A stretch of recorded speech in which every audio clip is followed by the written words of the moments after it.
Kita lanjut lagi ya. Jangan lupa pendengar Kardopa spesial dialog duduk bareng parlemen bisa Anda dengarkan di 99,4 FM Radio Kardopa Berani Tampil Beda atau juga live streaming kita di luar kota bahkan di luar negeri. Tinggal klik aja www.kardopafm.co.id. Kita hari ini punya topik bahasan spesial dialog duduk bareng parlemen itu tentang keberadaan dan peran Komisi A DPRD Sumatera Utara ya. Tadi aku udah sempat singgung tentang di parlemen itu ada disebut juga Dewan Perwakilan Rakyat. Apakah itu untuk DPR RI, DPRD Provinsi, DPRD Kabupaten, dan juga kota. Itu ada yang namanya alat kelengkapan Dewan. Nah, di dalamnya ini terdapat personil anggota Dewan yang menjadi utusan partai politik yang ada di Dewan nantinya.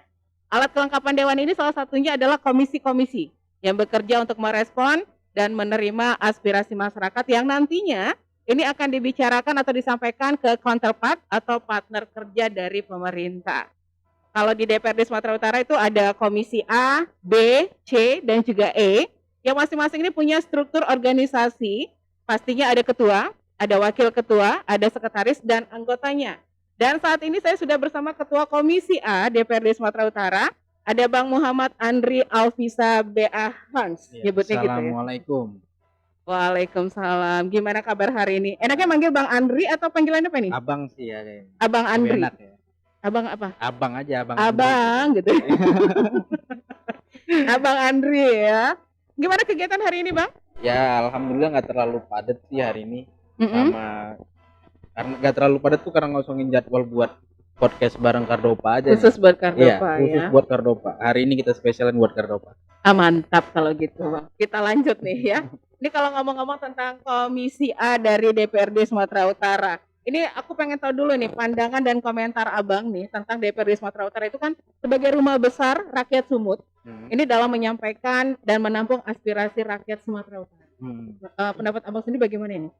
Ya emang DPR itu tempat rakyat mengadu ya. Ya. Simpelnya sih itu tempat rakyat mengadu dan juga anggota DPR itu tupoksinya salah satunya adalah mengawasin kebijakan-kebijakan yang dibuat oleh pemerintah. Tupoksi itu sekarang sudah dijalankan. Yang kita lihat mungkin yang kami rasakan sendiri minimal seminggu sekali itu ada masyarakat yang datang ataupun kadang mahasiswa yang menyampaikan aspirasinya apakah berupa administratif, berupa surat ataupun demonstrasi. Kita juga selalu menerima itu. Kita juga membuat jadwal piket siapa-siapa saja yang menerima demonstran ataupun ada surat yang masuk ke DPR setiap minggunya. Jadi setiap komisi itu punya jadwalnya seminggu sekali. Itu harus piket, nggak boleh kemana-mana. Jadi siapapun yang datang masyarakat Sumatera Utara pasti diterima oleh anggota DPRD Provinsi Sumatera Utara. Pasti ya. Pasti. Saya pegang janji Abang. Pasti diterima ya. Karena ini emang udah diatur jadwalnya, ada piket-piketnya. Pernah nggak sempat menangani demonstrasi yang agak sedikit nakal nih? Kemarin terakhir itu yang rada menegangkan ya. Yang rada menegangkan itu waktu Omnibus Law. Undang-undang hak cipta kerja. Waktu undang-undang itu kan kayak mahasiswa, bahkan kemarin kalau nggak salah tuh anak SMP aja sampai ikut ya. Benar. Sampai ikut anak SMP. Mungkin dia nggak tahu apa-apa sebenarnya. Sebenarnya ya. Mereka sampai ikut, mereka emang benar-benar mendesak tidak mau adanya undang-undang cipta kerja itu. Cuman di situ yang bisa saya yakinkan bahwasannya kebetulan karena saya dari Partai Demokrat dan di saat itu Partai Demokrat juga menolak undang-undang cipta kerja itu, bisa dengan bisa menenangkan teman-teman mahasiswa bahwasannya memang kita di satu tempat yang sama. Kita berjuang untuk tujuan yang sama dengan cara yang berbeda. Saya ngomongnya gitu kemarin. Dengan cara yang berbeda. Mungkin teman-teman mahasiswa menyuarakan ini dengan aksi. Nah, dengan aksi yang sekarang saya jalanin tidak menggunakan aksi tapi dengan bahasa atau diplomat lah. Jadi kita mendekat sama pemerintah secara persuasif, menyatakan bahwasannya semua elemen masyarakat menolak adanya cipta kerja. Ya alhamdulillahnya mungkin karena kita masih satu frekuensi, masih satu generasi ya kali ya sama anak mahasiswa, mungkin mereka lebih menerima waktu saya yang ngomong gitu. Lebih sepaham gitu. Lebih sepaham. Terus kalau sekarang ini yang lagi hangat apa ini yang dibicarakan di Komisi A nih Bang? Yang lagi hangat sih kebanyakan masalah sengketa tanah ya. Ini lagi hangat-hangatnya nih. Lagi hangat dan lagi banyak-banyaknya. Karena ada mafia tanah, sengketa tanah, dan juga pusat juga buat tim sus kalau saya nggak salah, tim sus untuk masalah mafia tanah. Sekarang tuh banyak masalah-masalah, karena masalah tanah ini bukan hal yang sesingkat itu. Jadi kadang ada tanah yang bermasalah tuh udah dari 40 ataupun 50 tahun yang lalu, bahkan saya belum lahir gitu. Bahkan saya belum lahir. Banyak dokumen-dokumen tumpang tindih yang harus diselesaikan sebenarnya. Cuman kan di sini DPR juga bukan yudikatif yang bisa menghukum ataupun menjudge seseorang ini bersalah atau tidak. Tapi kita di sini memberikan tempat kepada dua belah pihak. Kita mencari jalan tengahnya itu seperti apa. Tapi apabila tidak mencapai jalan tengahnya, kita membantu kedua belah pihak ke yudikatif untuk menyampaikan laporan-laporannya agar nanti hakim-hakim ataupun di yudikatif diselesaikan ini masalah. Si yudikatif lah yang menentukan siapa yang benar dan siapa yang salah. Cuman tujuan kita di DPR, kita mau mendamaikan dulu lah ini secara persuasif. Harus didamaikan dulu. Seperti untuk mengasih tempat agar ini tidak terjadi kericuhan atau gimana. Didamaiin dulu, biar tenang dulu. Diademin dulu istilahnya ya. Tapi untuk Komisi A sendiri ada nggak melakukan kegiatan-kegiatan yang langsung bersentuhan dengan masyarakat, seperti kayak Abang kan ini masih muda nih, mungkin ke anak-anak muda. Kalau Komisi A sih kayaknya nggak terlalu berkaitan dengan anak muda ya. Kayak kemarin saya lihat Abang karena masih muda mungkin. Kemarin tuh terakhir hari Jumat ya kalau nggak salah. Hari Jumat tuh kita ada di Batubara. Kita ada di Batubara, kita langsung kemarin itu sebelum hari Seninnya kalau nggak salah, hari Senin atau hari Selasanya, itu anggota ketua DPRD Batubara beserta anggota DPRD-nya datang ke DPRD Sumut melaporkan bahwasannya ada salah satu perusahaan yang lagi memperpanjang HGU-nya yang akan mati di 2023. Jadi ternyata di tanah HGU yang telah mereka garap itu ada sebahagian tanah yang konflik dengan masyarakat. Ada masyarakat yang klaim bahwasannya tanah yang digarap sama mereka adalah tanah punya masyarakat. Nah akhirnya setelah berdialog panjang lebar di sana, waktu RDP kemarin itu, akhirnya kita memutuskan untuk langsung meninjau ke lapangan. Langsung meninjau ke lapangan di hari Jumatnya kita ke sana. Emang benar di tempat itu yang diklaim sama masyarakat ada pertinggal yang diklaim sama masyarakat bahwasannya itulah pertanda mereka pernah tinggal di situ. Kayak ada tapak rumah, ada makam, ada sumur, ada apa segala macam. Cuman saya tetap sarankan karena kan sekarang kita bicara masalah administrasi. Kita bicara administrasi. Saya tahu kelemahan kita di pihak masyarakat masalah administrasi. Benar. Selalu itu masalahnya. Jadi kendala itu sih. Jadi kendala itu. Jadi akhirnya saya menyarankan bahwasannya ya udah, ini kalau emang ini dua-dua kan klaim benar nih.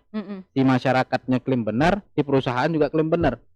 Cuman saya menengahi bahwasannya kalau emang di tanah yang digarap sama perusahaan masih bersengketa dengan masyarakat, jangan diperpanjang dulu HGU-nya. Saya minta sama BPN dan tim B+ supaya meninjau ini, kalau bisa jangan, biar dulu sengketa ini diselesaikan semuanya, barulah dikeluarkan kembali HGU-nya kalau memang akhirnya HGU ini diterima. Berarti kalau HGU masih ada sengketa, HGU-nya ditahan aja dulu, nggak usah di jangan diberikan, karena memang salah satu persyaratan itu juga harus clear and clean. Sebenarnya. Benar. Nah, jadi kita mengawasi supaya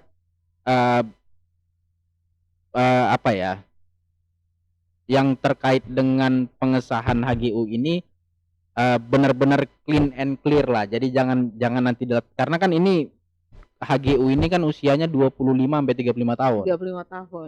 Kalau ini tidak clear and clean, 35 tahun ke depan sudah kita pastikan ini bakal bentrok terus menerus. Ya, kita kan nggak mau itu. Nggak bakal selesai. Sengketa udah terbitin. Ya, akhirnya berlapis-lapis kan. Akhirnya berlapis-lapis daripada itu yang terjadi, ya udah kita ambil kesepakatan di situ aja. Oke. Kalaupun akhirnya memang masyarakat tetap tidak terima dengan itu, ya kembali lagi ke yudikatif. Oh. Tetap ke sana gitu. Jadi nanti di sana yang menentukan ini yang berhak, ini yang tidak berhak gitu. Karena di DPR nggak bisa itu. Oke. Karena kalau kita lihat memang masih banyak nih yang terjadi di lapangan. Banyak banget. Contoh kasus daerah Polonia kan belum kelar sampai sekarang. Belum. Gak tahu saya. Nah, itu urusan mereka. Iya. Karena belum ada pelaporannya ini kan. Baiklah. Nah, ini gimana sekarang ini kinerja wakil rakyat dalam menyampaikan aspirasi rakyat ke eksekutif? Sejauh ini sih selagi selagi pemerintah eksekutif itu punya uang untuk melakukan program-program yang diminta oleh masyarakat, ya alhamdulillah dijalankan. Jadi yang penting masuk akal, permintaan dari masyarakat itu masuk akal, habis itu tidak yang ngada-ngada. Selagi Pemprov ataupun di sini eksekutif punya uang untuk menganggarkan itu, ya alhamdulillah hasil-hasil reses itu juga diakomodir sama eksekutif untuk dilaksanakan. Oke, berarti dari hasil reses tadi kan ada laporan yang harus kita laporkan. Gitu. Tapi sebenarnya ini mungkin sedikit penasaran nih pendengar Kardopa atau masyarakat Medan juga. Komisi A ini tugasnya apa sebenarnya? Tugasnya itu mengawasi birokrasi. Oke, mengawasi birokrasi pemerintahan ya. Jadi kayak domainnya itu birokrasi. Jadi di dalam tuh ada Badan Kepegawaian Daerah, di situ ada Sekda, di situ ada otonomi daerah, ada Dukcapil di dalam. Jadi semua birokrasi itu yang berbau pemerintahan tuh ada di Komisi A. Di Komisi A. Termasuk masalah tanah dan izin. Oke. Berarti tugas Abang banyak nih sebagai ketua Komisi A. Ya, lumayan. Tapi yang paling agak sedikit Abang hadapi sekarang ini apa ini, Bang? Ini kan bisa dibilang Abang juga menjabatnya masih baru ya, ketua Komisi A. Ini yang paling sulit Abang hadapi selama menjabat sebagai ketua sampai sekarang ini apa ini, Bang? Yang sulit itu menghadapi apa? Apa ya? Yang sulit itu kadang kita tahu mana yang benar, kita tahu mana yang salah, tapi kita tidak bisa menentukan. Menurut saya ya, kadang kita tahu di pihak si A dan hati nurani kita bilang ini benar. Iya. Tapi kalahnya si A tidak punya administrasi yang kuat untuk membela argumentasinya. Si B kita tahu dia punya apa ya? Dia punya ada sesuatu hal yang mengganjal nih di kita. Tapi dia punya administrasi dan dia bisa mempertanggungjawabkan argumennya. Nah, di situ yang menurut saya rada susah nih menempatkannya. Karena di kondisi saya juga harus bercerita masalah fakta, nggak boleh hanya sekedar masalah hati nurani gitu. Dan saya ambil kesimpulan hati nurani Abang berontak saat ini. Oke, nanti kita lanjut lagi, Bang. Tenang, jangan kemana-mana pendengar Kardopa, pastikan stay tune terus di 99,4 FM Radio Kardopa Berani Tampil Beda, atau live streaming kita di www.kardopafm.co.id. Jangan lupa live Facebook juga bisa Anda saksikan di Kardopa 994 FM. Kita kembali studio.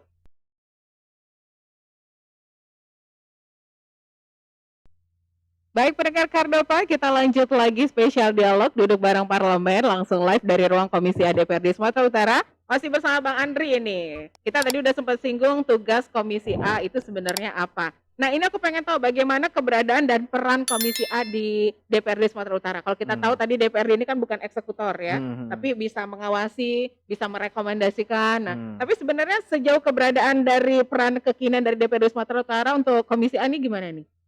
Sejauh ini sih beberapa hal seperti peraturan daerah juga masuknya di Komisi A. Kayak tadi tuh pagi lagi membahas rancangan peraturan daerah tentang ketertiban masyarakat. Itu yang nanti mau dibuat kemarin itu diusulkan oleh Ketua Komisi A yang lama, Pak Hendro Susanto, karena lagi marak-maraknya begal. Iya. Kemarin tuh ada zamannya marak-maraknya begal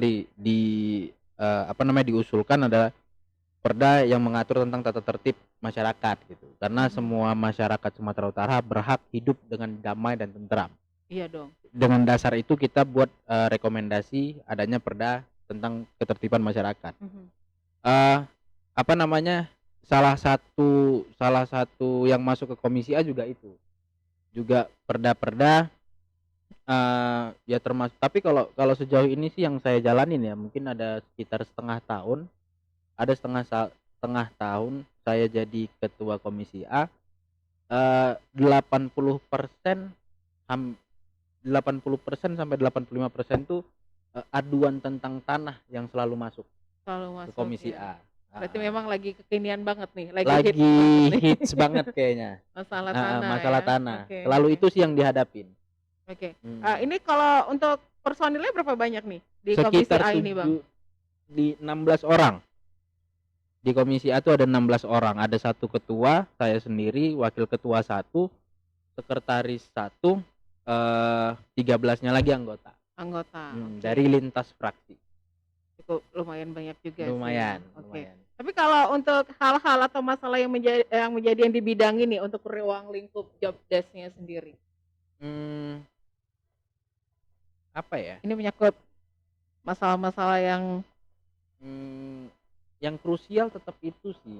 Masih itu ya. Masih itu gitu. Masalah tanah lagi. Karena emang bener setengah tahun ini pure hanya membahas masalah itu gitu. Oke, ada lagi.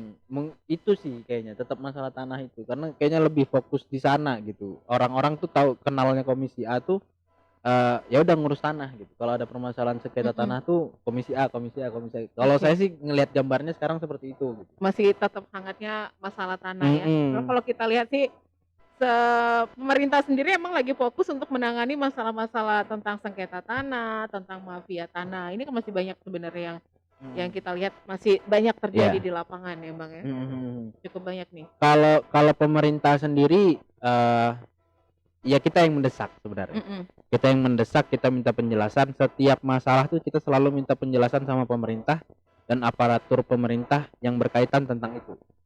Apakah kalau emang ada masyarakat yang nanya yang tanahnya bersinggungan dengan perusahaan atau apa, kita selalu tanya masalah izin perusahaannya dulu. Kita mau tahu dasarnya dulu. Kalau emang dasarnya udah nggak jelas, ya kita minta ditindak. Kita minta ditindak. Kita minta rekomendasi sama dinas terkait untuk melakukan penindakan sama perusahaan-perusahaan yang dasarnya aja udah nggak bagus. Kalau kita cerita dasarnya aja udah nggak bagus, ya biasa sih ke belakangnya juga nggak bagus. Ini terkait masalah ASN nih, sistem kerja kalau gitu ya. Karena ini kalau kita lihat masih banyak adanya kadis-kadis ya kan, terus ini juga masih banyaknya PLT nih. Kalau menurut Abang gimana nih sekarang ini? Kita masih bingung nih soal ini. Kemarin sempat nanya, jadi kemarin itu waktu apa ya, kalau nggak salah rapat PAPBD 2022. Kemarin saya sempat tanya sama kepala BKD, Badan Kepegawaian Daerah. Kan Komisi A juga menangani ini kan sebenarnya. Jadi itu sebelum dilantiknya Sekda Provinsi Sumatera Utara. Saya sama rekan-rekan Komisi A juga nanya kemarin, kapan nih Sekda dilantik? Udah kelamaan PLT-nya. Terus si kepala badannya jawab bentar lagi Pak. Bentarnya kapan, Pak? Akhirnya terlantik berapa ya? Sebulan yang lalu kali ya? Sebulan atau 2 bulan yang lalu akhirnya dilantik Sekda yang definitif. Terus kita nanya, yang PLT kan nggak cuma Sekda, ada dinas-dinas yang lain yang masih PLT. Jawabannya ada 2 kemarin. Yang pertama belum nemu orang yang pas.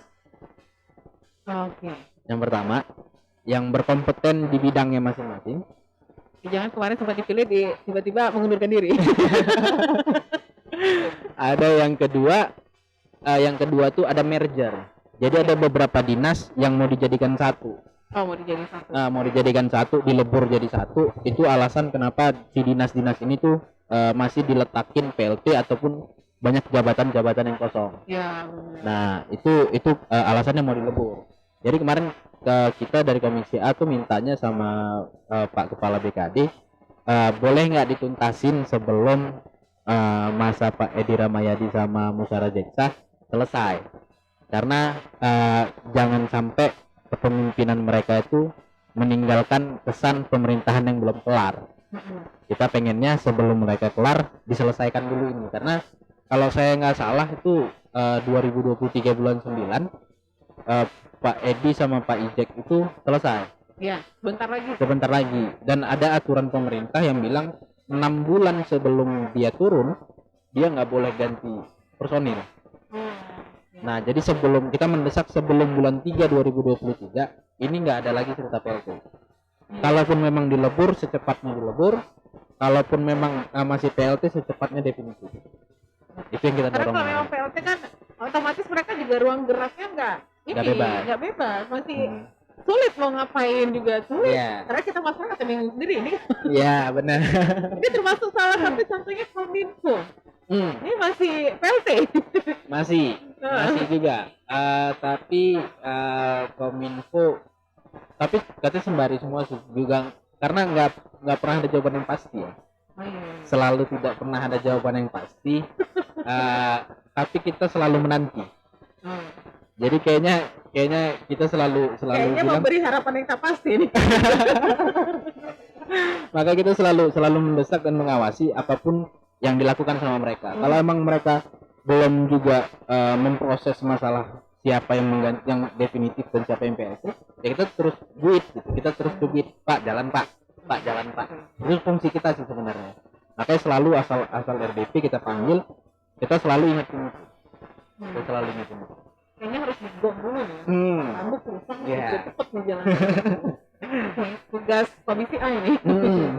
Biar kelar urusannya gitu ya. Tapi ini terkait perkembangan dan pembangunan di Sumatera Utara. Bagaimana Komisi A menyoroti ini? Komisi A pembangunan apa nih, jalan termasuk nih infrastruktur. Infrastruktur kebenaran emang bukan di ranah Komisi A.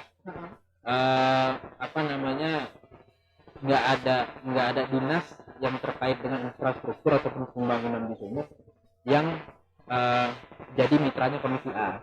Makanya kita selalu membahas masalah administrasi.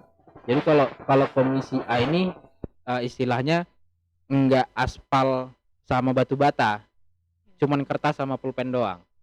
Karena semua administrasi jatuhnya di Komisi A. Rata-rata gitu. Kalau kita lihat memang perkembangan dan pembangunan Sumatera Utara ini masih agak, menurut abang, mungkin pantauan abang sendiri lah, kita ngomongin bukan Komisi A, pantauan abang sendiri, karena kan banyak sekali dibangun, kayak ini sudah mulai jembatan-jembatan layang, terus jaga jalan tol, itu kan mulai banyak nih dibangun. Apa ya, kalau dari saya komentar segi Pemprov ya, karena kan ada dua ini nih, ada dua tanggung jawab. Ada yang tanggung jawabnya provinsi dan ada yang tanggung jawabnya pemerintah kota. Pemko. Yang saya soroti dari tanggung jawabnya Pemprov, saya masih di jauh dari kata puas. Masih jauh dari kata puas karena mungkin ada beberapa kebijakan yang dibuat sama Pemprov yang menurut saya ada hal yang lebih penting dari itu. Ada hal yang lebih penting dari itu. Kenapa nggak infrastruktur duluan yang didahulukan? Kenapa harus hal lain duluan yang didahulukan? Ada beberapa sektor yang dari sudut pandang saya memandang bagaimana perkembangan infrastruktur di Sumatera Utara. Sejauh mata memandang. Karena kan kita juga kalau dinas kan pasti keliling Sumatera Utara ya. Benar. Dan kita melewati jalan tanggung jawab Provinsi Sumatera Utara. Makanya kita bisa menilai sejauh mana infrastruktur di Sumatera Utara bisa kebangun. Nilainya sih dari situ, dari kacamata luar ya, karena saya nggak terjun langsung ke ke bidangnya gitu. Ini ada bidang sendiri yang menangani masalah ini. Itu kalau nggak salah Komisi D untuk masalah pembangunan infrastruktur. infrastruktur juga. Ini selain memperjuangkan aspirasi rakyat secara umum, apa kebijakan yang diambil dari Komisi A juga? Eee, kita kebanyakan kalau ada masalah tuh selalu, rapat dengar pendapat. Jadi selalu memanggil pihak terkait, eee, apabila ada masalah dan kita clear-kan di ruang rapat ini. Mhm. Biasanya kalau nggak clear kita nggak keluar, Oh, jadi kalau nggak clear nggak keluar-keluar nggak gitu? keluar-keluar, Oh, tahan sampai ya? sampai kita menemukan, apa namanya, solusinya apa. Kalau Oke. emang akhirnya, eviden-eviden itu nggak bisa dikumpulin di ruang rapat ini, kita skor, kita cari dulu evidennya, baru kita balik lagi. Oh, oke. Nah, selalu sih seperti itu yang dibuat karena supaya tidak terjadi penumpukan. Iya sih, kalau jadi Mmm, penumpukan jadi makin repot, Bang. Yang satu yang belum repot kita selesai sendiri, iya, repot sendiri. iya kan? Yang satu belum kelar, ada lagi ada lagi. Iya, Makanya tadi sistemnya seperti itu. Sebelum mhm, ini selesai clear, nggak boleh keluar. nggak boleh keluar. Kalau Ngeri emang hukuman. evidennya kurang, kita cari dulu, kita skor, Oh, di-skor dulu, nanti di-skor balik dulu, lagi. entar balik lagi. Oke. Tapi alhamdulillah selalu ada jalan keluar sih, Setiap masalah selalu ada jalan keluar. selalu ada jalan keluar. Ngeri Ya kalau kayak gitu. walaupun, terkadang mungkin bukan solusi yang terbaik, Iya. tapi kita selalu mencoba yang terbaik. Oke. Mmm, Bukan solusi yang terbaik, tapi akan mencoba selalu yang terbaik. terbaik. Mencari yang terbaik Mhm. gitu ya. Nanti kita akan lanjut lagi pendengar Kardopa untuk obrolan kita di sore hari ini. Pastikan stay tune di Radio Kardopa live streaming kita juga jangan lupa live Facebook di Kardopa 994 FM. Kita akan kembali lagi setelah yang berikut ini.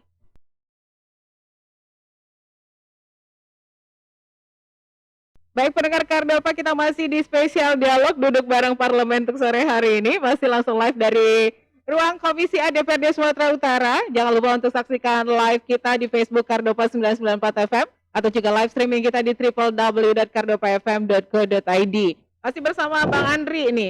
Kita balik lagi ke Ranperda bentar, Bang. Rancangan peraturan daerah. Ini kan memang sebenarnya penting banget nih. Iya. Setiap daerah memang harus punya ini sebenarnya ya. Nah, yang aku pengen tanyakan ini tentang tata tertib masyarakat. Ini inisiatif dari siapa nih untuk Ranperda ini sendiri? Ini inisiatif dari Komisi A, Oke. Komisi A yang sudah dilaporkan di rapat paripurna dan telah diserahkan Ketua DPR Provinsi Sumatera Utara untuk dibahas di Komisi A. Oh, oke. Nah, jadi ini kita sekarang tuh lagi pembahasan pasal per pasalnya sebelum ini disahkan menjadi perda. Menjadi perda peraturan Nah, jadi daerah kita tadi ya? emang ini harus digodok dulu karena saya sih pengennya, nggak mau ada turunan-turunannya lagi gitu. Kalau emang udah kita satu peraturan, yang mengatur tentang tata tertib masyarakat, udah ini aja gitu. Jangan ada lagi yang lain-lain Jangan gitu. ada yang lain-lain Jangan sampai lagi. ada yang ketinggalan gitu. Oke, oke. Jadi sekalian. Ini kan masalah perda banyak nih sebenarnya PR-PR ya, tentang narkoba. Ini juga kayaknya belum ada, belum muncul. Udah ada rancangan sebenarnya? Perdanya udah ada. Sudah ada, cuman belum diterbitkan secara sah atau gimana? Sudah Oke. ada. Kalau nggak salah 2019 perda itu ada tentang Oke. narkoba. Mhm. Tapi ya mungkin apa ya, Apanya ini ya? Yang tapi? agak sensitif tapi kalau udah ngomongin ya. Oh, Eee, oke. apa namanya, sosialisasi juga jalan, sosialisasi perdanya juga jalan. Mhm. Dari pihak DPR, dari kita juga mensosialisasikan setiap bulannya Oke. ke Oh, ada masyarakat. sosialisasi Ada. ya? Oke. Ada sosialisasi ke masyarakat setiap bulannya, dan dari pihak pemerintah juga mensosialisasikan bahayanya narkoba dan juga perda yang sudah dilahirkan, untuk mengatur masalah narkoba. Tapi kayaknya emang, kita nggak bisa hanya sekedar mensosialisasikan menurut saya ya. Bener, saya setuju. Kita tidak bisa hanya sekedar mensosialisasikan, tapi kayaknya emang harus ada tindakan. Kalau kalau orang Medan bilang tuh ngemop aja nggak laku, Oh iya. ngemop aja nggak laku. Jadi menurut saya perda ini seakan-akan kayak ngemop aja. Nah, itu dia bener. Kayaknya memang harus ada bener-bener satu pelajaran yang tek gitu, Harus ada tindakan harus tadi. ada tindakan yang bener-bener Tindakan yang drag gitulah mhm, ya. Jangan emang cuma ngomong-ngomong aja. jangan ngemop aja Heeh. gitu. Nggak jelas, agak lain ini. Iya. Agak lain memang. Kalau ngomongin tentang Sumatera Utara agak lain memang. Ya agak lain. Karena di kondisi, fun fact sebenarnya, Oh, Sumatera Utara tuh nomor 1 masalah narkoba di ya, Indonesia. itu. Itu yang kita juga kemarin sempat keliling-keliling, Belum turun-turun nih rating belum nomor satu ini. belum. Kita apa namanya, waktu kemarin kita kan ada, Komisi A kemarin ngerancang program, desa bersinar. Oh, Desa bersinar itu desa bersih dari narkoba.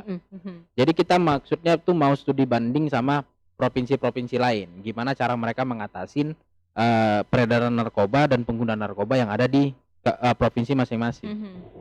Di kondisi itu saya waktu memperkenalkan diri dan menyampaikan maksud dan tujuan sebenarnya rada malu.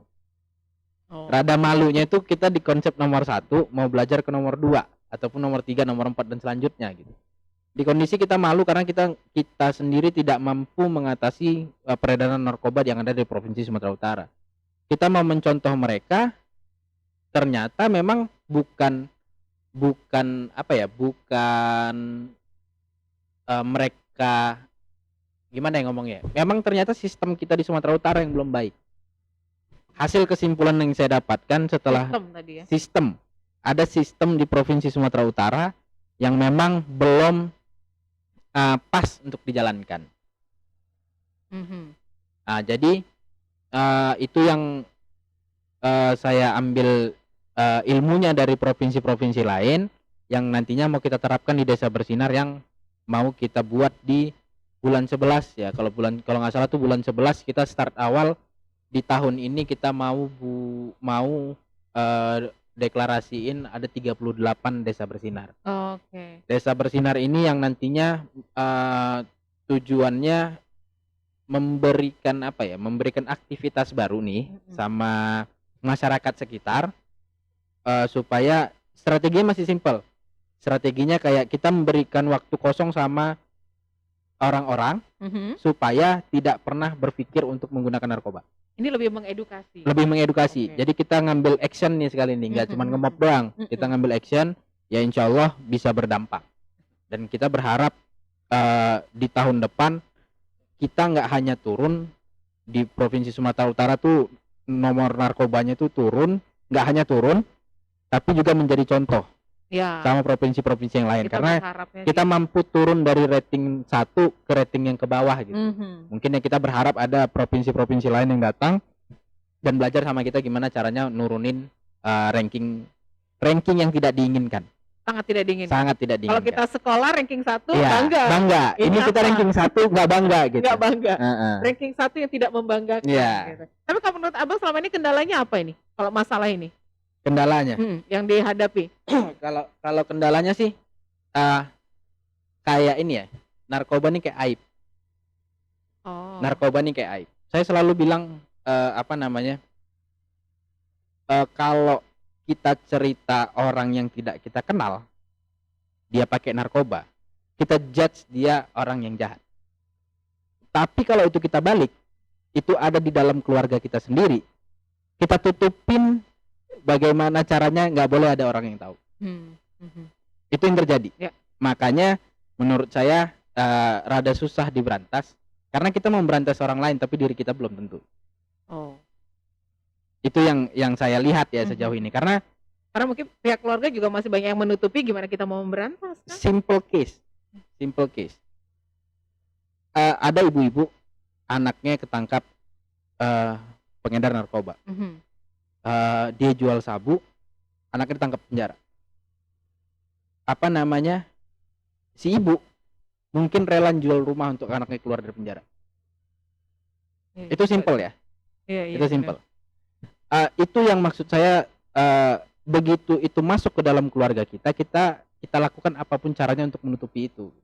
Kalau emang kita mau berantas sama-sama dan kita emang mau perangi narkoba, udah biarin aja. Sama-sama kita mau memerangi, sama-sama kita mau memerangi. Biar si anak juga tahu ini loh resikonya gitu. Ini loh resikonya. Kalau emang mau cari makan nggak di situ, ada tempat lain kok. Nggak harus narkoba yang diedarin. Benar. Memang ini narkoba ini kayak jaringan yang sangat luar biasa lah ini. Dan saya selalu bilang trennya sama kayak bisnis. Trennya itu sama kayak bisnis. Bisnis yang menjanjikan. Iya, bisnis yang menjanjikan. Tapi kan konsepnya tetap sama kayak bisnis. Kalau selagi ada yang beli, pasti ada yang jual. Coba kita hilangin nih. Coba yang belinya nggak ada. Nggak ada. Saya pastiin. Pasti nggak ada yang jual. Nggak ada yang jual. Iya, benar. Iya nggak? Misalnya nih kita buka satu kedai sampah ya, di satu kampung, nggak ada yang beli, kita tutup.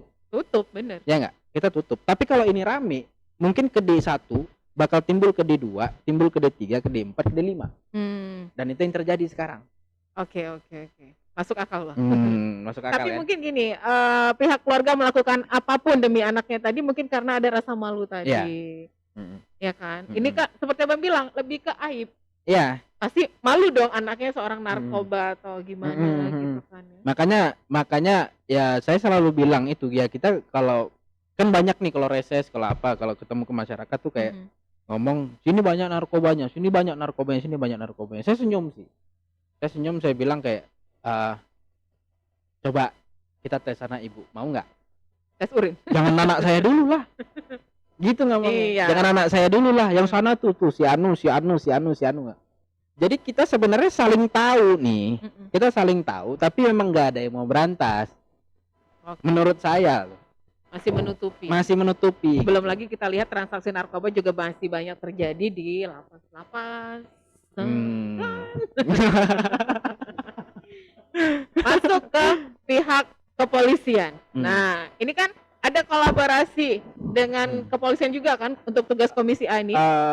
Ada untuk saling koordinasi. Saya pengen tahu pendapat Abang tentang bagaimana Komisi A ini menyoroti kepolisian Sumatera Utara deh. Kita ngomongin Sumut, nggak usah ngomong yang lain. Karena kita lihat kan citra kepolisian sekarang di mata rakyat ini sudah mulai turun. Kita emang belum sempat ketemu ya, Komisi A yang periode waktu saya pimpin ini memang belum sempat ketemu sama Pak Kapolda. Karena mungkin waktu yang belum cocok, jadi kita belum sempat ketemu, belum sempat silaturahmi. Cuman nanti kita minta jadwal sama Pak Kapolda untuk ketemu, untuk berbincang masalah seperti apa polisi di Sumatera Utara. Karena laporan-laporan ataupun permohonan dari anggota DPR sendiri kepada Kapolda itu sudah banyak, dan kami juga didesak supaya segera ketemu dengan Pak Kapolda untuk membahas ini semua, supaya yang pertama kita membantu citra polisi yang bisa kembali dipercaya oleh masyarakat. Kita mau itu, kita mau ada pembenahan, dan kita berharap ya salah satunya juga masalah narkoba. Karena sedikit informasi, kemarin itu sempat ada salah satu anggota DPR Sumatera Utara yang demo tunggal di depan Polda Sumut. Untuk mendesak menutup, kalau saya nggak salah, ada diskotik di dapilnya. Nah, itu mendesak itu, cuman kalau saya nggak salah belum ada jawaban dari Pak Kapolda. Itu juga bakal salah satu pertanyaan kita nanti. Itu masih menjadi PR Komisi A ini. Masih jadi PR Komisi. Bang, waktu kita tidak banyak nih Bang. Mungkin ada yang pengen Abang sampaikan buat pendengar Kardoba sore hari ini terkait topik bahasan kita juga. Mungkin terkait keluhan dari Komisi A terhadap pemerintahan. Silakan Bang, Abang langsung ke kamera aja deh. Terima kasih banyak kesempatannya. Mungkin yang paling kita pengen masalah narkoba juga salah satu yang kita sorot, karena kita mau keluar dari zona yang tidak nyaman. Ada 305 desa dan kelurahan di Sumatera Utara yang zona merah dinyatakan oleh BNN. Itu ada zona merah ya? Zona merah. Dan itu 80% dari total desa dan kecamatan, desa dan kelurahan di Sumatera Utara. Berarti mungkin desa kita ataupun kelurahan kita adalah salah satu zona yang merah. Kami berharap sih dari DPR khususnya Komisi A sama-sama dengan masyarakat kita melawan pengedar-pengedar yang ada di sekitar kita dan juga pengguna-penggunanya. Kalau emang kita akhirnya sadar bahwasannya ada anggota keluarga kita yang pengguna narkoba dan memang mau berhenti, pemerintah juga sudah menyiapkan 1.000 bantuan untuk rehab. Ya, 1.000 orang bantuan. Untuk 1.000 orang. Untuk 1.000 orang. Sorry. untuk 1.000 orang rehab yang disubsidi oleh Pemprov. Pemprov. Okay. Ada 1.000 orang buat 3 bulan. Oke. Nah kalau emang salah satu alasan kenapa tidak mau membawa anaknya ataupun sanak keluarganya ke rehab, ini ada karena masalah biaya, ini ada solusi. Ada solusinya sebenarnya. Oh. Ini ada kita kasih solusi. Saya sih hanya ingin menyampaikan itu karena pengen keluar dari zona yang tidak nyaman. Karena di dapil saya sendiri, Binjai Langkat, itu juga tidak kondusif. Oh. Itu juga tidak kondusif. Jadi saya berharap Sumatera Utara bisa keluar dulu dari top 10-nya top 10-nya Indonesia masalah narkoba. Baru pelan-pelan kita berantas ya turun sampai bawah. Bisa turun sampai bawah. Kita berdua harus pamit dulu. Terima kasih untuk kebersamaannya. Selamat sore, sampai ketemu lagi di spesial dialog duduk bareng parlemen tentunya. Saya Desi pamit, Bang Ade juga pamit. Selamat sore dan sampai jumpa. Assalamualaikum warahmatullahi wabarakatuh.